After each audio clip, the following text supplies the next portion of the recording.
পিতামাতার সেবার বিনিময়ে জান্নাত, পিতামাতার সেবার বিনিময়ে জান্নাত।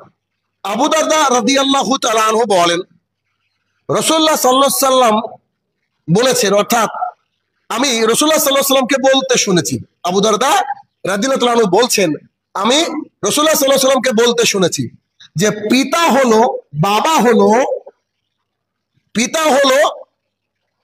জান্নাতের মাঝের দরজা। পিতা হলো জান্নাতের মাঝের দরজা।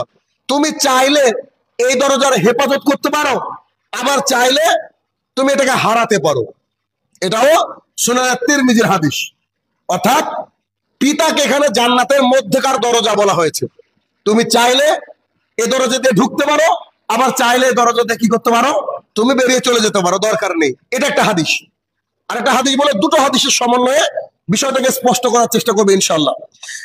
মুআবিয়া ইবনু জাহিম সালিমি রাদিয়াল্লাহু তাআলা আনহু বলেন যে আমার পিতা জাহিমা রাসূলুল্লাহ সাল্লাল্লাহু আলাইহি সাল্লাম এর খেদমতে এসে জিজ্ঞাসা করলেন, আমার পিতা রাসূল সাল্লাল্লাহু আলাইহি ওয়াসাল্লামের খেদমতে এসে জিজ্ঞাসা করলেন যে ইয়া রাসূলুল্লাহ সাল্লাল্লাহু আলাইহি সাল্লাম, আমি তো যুদ্ধে যাব ভাবছি, আমি তো যুদ্ধে যাওয়ার জন্য প্রস্তুতি গ্রহণ করেছি, ইচ্ছা করেছি, তো এখন আপনার নিকটে মতামত নিতে আসলাম।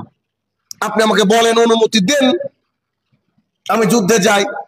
রাসূলুল্লাহ সাল্লাল্লাহু আলাইহি সাল্লাম বললেন যে তোমার মাতা আছে কি, তোমার মা আছে কি? তিনি বললেন হ্যাঁ, সে তো আছে। তখন তিনি বললেন যে যাও, তুমি তার খেদমতে লেগে যাও, তুমি তার খেদমতে লেগে যাও, কেননা তার পায়ের মাঝে হচ্ছে জান্নাত, তার পায়ের মাঝেই জান্নাত। তার মানে দুটো হাদিস থেকে আমরা বুঝতে পারলাম যে পিতামাতাকে জান্নাতের কথা বলা হয়েছে, যে পিতামাতা এক একটা জান্নাতের দরজা। তাদের সাথে সর্বোচ্চ আপনাকে ভালো আচরণ করতে হবে।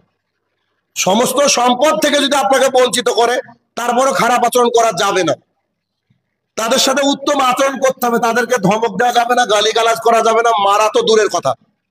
তাহলে তাদের সাথে ভালো আচরণ করতে হবে, উত্তম আচরণ করতে হবে। এটা আল্লাহ সুবহানাহু ওয়া তাআলার নির্দেশ। কার মাধ্যমে? রাসূলুল্লাহ সাল্লাল্লাহু আলাইহি ওয়াসাল্লামের মাধ্যমে। কেননা আগের হাদিসে যেটা বলা হয়েছে এটা খুব কঠিন কথা, যে যারা চাইলো তারা জান্নাতে প্রবেশ করলো, আর যারা চাইলো না তাহলে এই দরজাকে পার করে চলে গেল।